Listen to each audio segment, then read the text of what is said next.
Okay, so get ready for a deep dive, folks, because today we're going to be looking at, well, more like peering into something called La'ash. La'ash. And that's part of the mystery too, right? We, Yeah. we, we don't know who wrote it. We don't know when it was from.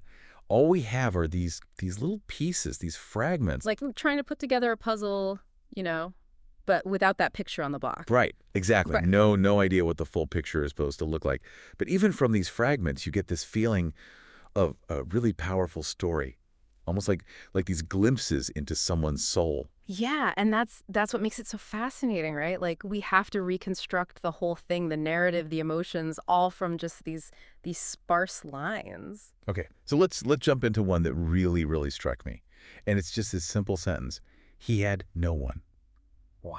I mean, talk about hitting you right in the feels, just so blunt, so direct. It just throws you right into this character's, isolation. Yeah, and it's incredible how much weight that one sentence carries. Just Yeah. he had no one. Yeah. Like there's no explanation, no backstory, just that stark statement. Right. And it creates this feeling of emptiness. It's like a void Nice. at the very heart of this person's existence. And I think the author's choice of language too, right? Yeah. It's so direct, so unembellished. It actually amplifies that feeling of loneliness. Like it's the silence around the words. It's speaking volumes. Exactly. Okay, so we have this picture of a man who has no one, and then we have these letters that he receives, and it says from time to time.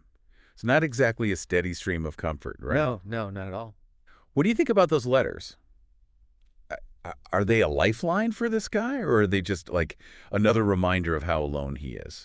I think it's really interesting to think about the role of letters, especially back then, before instant messaging, email, Yeah. waiting for days, Weeks. weeks even. Yeah. Yeah.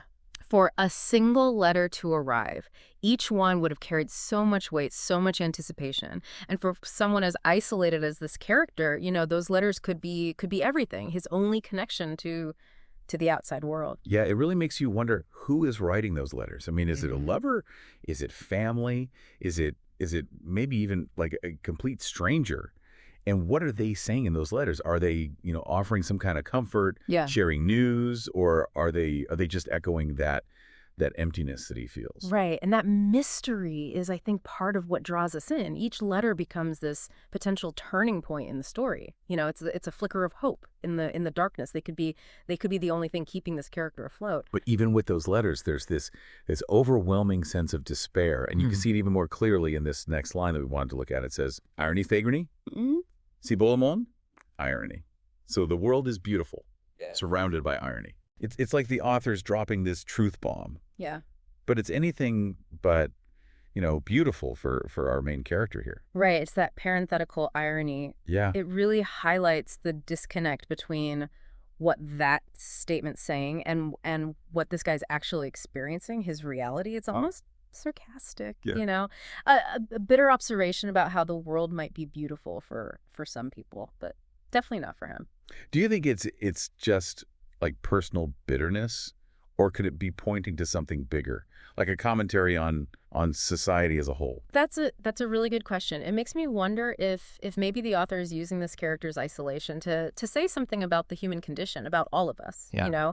Is this a world where everyone is essentially alone, struggling to connect? Is the author hinting at a deeper loneliness, a more, existential kind of loneliness?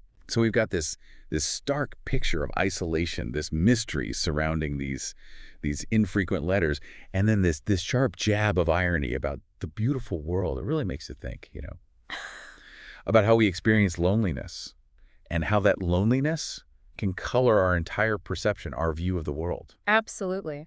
And here's something else to consider. What if those letters aren't literal letters at all, but what if they represent these fleeting moments of connection that the protagonist experiences? Oh, interesting.